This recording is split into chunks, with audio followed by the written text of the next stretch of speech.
Guys, so kung nakikita nyo po, meron na po tayo na additional dito na accessory. So meron po tayo nilagay dito na voltmeter. So paano maglagay niya, napakadali lang kasi ito direct naman to sa ating battery. So ito yung wire niya, so sinuksok ko lang siya dyan. Then ito po yung wire niya, so dadirect lang po natin to sa battery.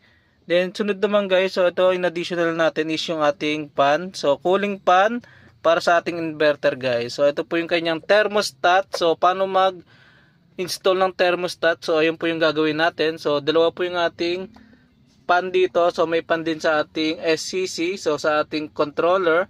So yun po yung ating gagawin natin dyan guys. So maglalagay po tayo ng thermostat, so para mag automatic on po yung ating pan para magkaroon po ng cooling system po guys. So ang mangyayari po dyan guys, so ito po is intake. So papasok po yan dito sa loob, then dito po yung labas niya guys. So exhaust niya guys.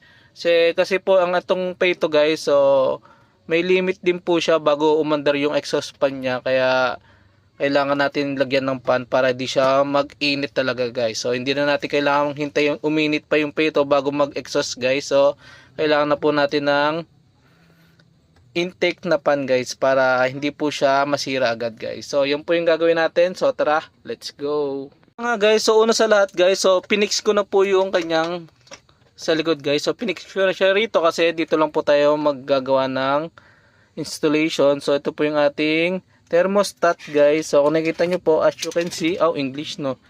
So yan po siya. So yung kanyang sensor po, so ito po yung kanyang sensor. So once na makadama to ng init, so dito na po mag-start yung ating automatic na on po ng ating mga cooling fan guys. So kung nakita nyo po, yan po yung kanyang BCC. So yung BCC po, yun po yung positive. Then yung GND, so diyan po natin install yung ating negative guys na wire. Then yung S1, S2, syempre yun po yung sa pan na po natin yan guys. Diyan po natin i-install yan. Then yung ating wire po is, ito po yung ating wire. So wala na po ako makitang wire. So ito na lang po yung no choice na ako. So malit na wire lang po kasi yung kailangan. So install lang po natin yan dito. So left and right lang po yan. So yung positive at negative guys. So dito lang po yan, positive. Then yung negative natin dito. Then install po natin yan dito po sa ating SCC. So dito ko po siya install sa may 12 volts. So dito lang din po siya i-install para mapagana po natin yung ating thermostat para mag sensor na po siya kung aandar po ba yung fan or hindi guys. So yun po yung ating gagawin ngayon. So tara, let's go. So yun na nga guys, so gagawin po natin is mag-wiring na po tayo sa ating thermostat guys. So meron po akong dalawang wire dito. So isang kulay puti at kulay blue guys. So ang gagawin kong positive is yung kulay puti guys. So insert lang po natin yan dito sa ating BCC guys. So yung BCC, yan po yung positive natin. So kailangan lang po natin yan higpitan guys.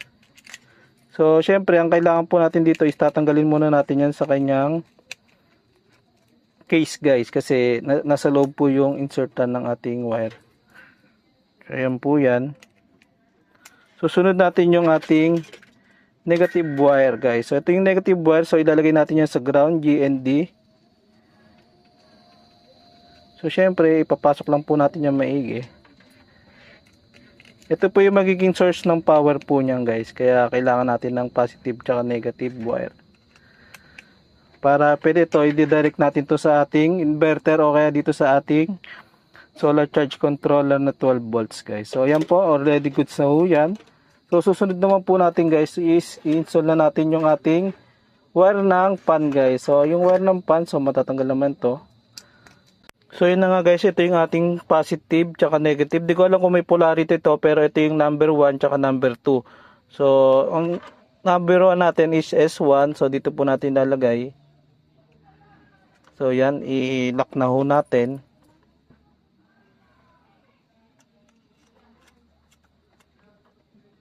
So sunod naman is yung 2 guys. So yung ating negative kung tawagin siguro.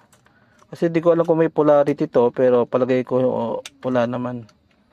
So yan po yung ating setup niyan guys. So isa lang muna yung in-insert ko. So susunod ko na i-insert yung ating pangalawang pan. So yan po muna is sample lang. So ito po yung ating setup guys. So positive yung puti ko. Then yung kulay blue is negative. Then ito po is yung ating sa pan na to guys. So palagi ko wala namang polarity yan. Kung meron man, so sundin nyo na lang yung 1 tsaka 2 na nakalagay dito guys. So meron po yung number dito. So tara, let's go. So ganun lang po yung gagawin natin dyan. So yan na po yung ating diskarte. So yan po. So install na po natin yan dito. So meron naman auto lock yan guys. Wait lang. So yan guys, nag-lock na ho siya.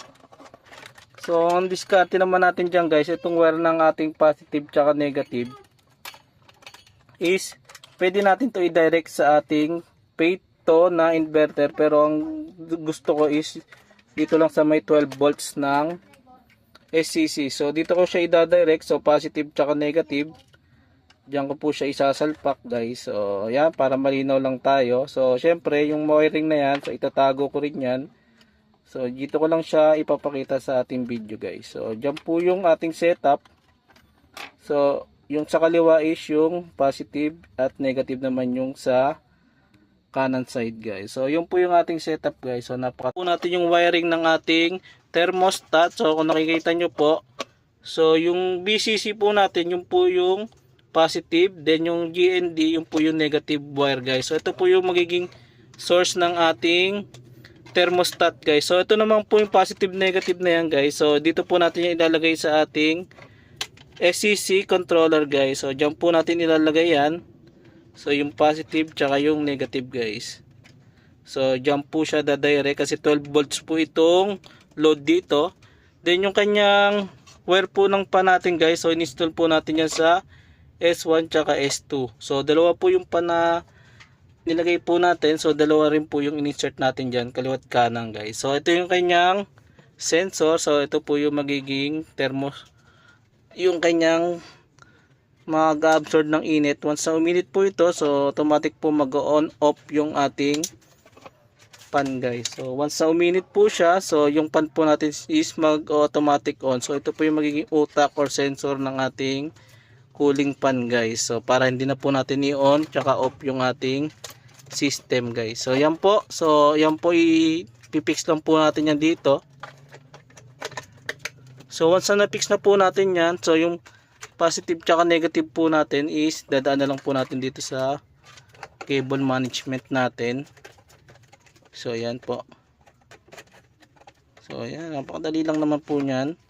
So syempre yung positive natin is yung kulay puti. Then yung negative natin is kulay blue. So wala na po kasi akong wire na maliliit. So puro makakapal.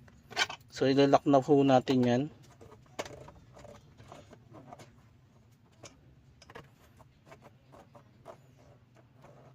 So yun na nga yung kabuuan ng ating ginawang thermostat. So hindi ko po muna mapapakita kung gagana to kasi wala pa po yung aking battery guys. So yan po muna sa ngayong video. So papalo up ko na lang yung pag-setting nito para doon na lang po tayo bumawi. Para once na mag-on po siya, so papakita ko sa inyo paano siya mag-setting dito. So yun lang. Peace out.